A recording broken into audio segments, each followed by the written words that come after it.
የራሱን አመለካከት መግለጽ ደግሞ የተፈጥሯዊ መብቱ ነው።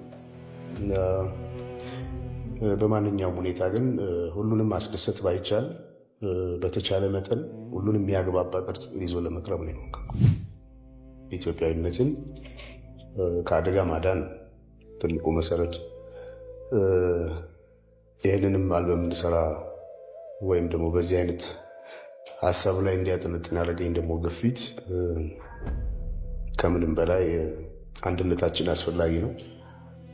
ብዙ ዓመት ተደክሞበታል ኢትዮጵያዊነት።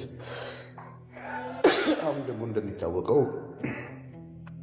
በሀሳብ ከመደራጀት ይልቅ እንደ ዘሬ መደራጀት ላለፉት ሁኔታዎች የነበሩት አለ። ያ ደግሞ አዝማሚያው ወደ አደጋ ያመጣ ይመስላል እና ከምንም በላይ ኢትዮጵያዊነትን ማዳን መጀመሪያ ዓላማ አድርጎ ነው ተሰራው።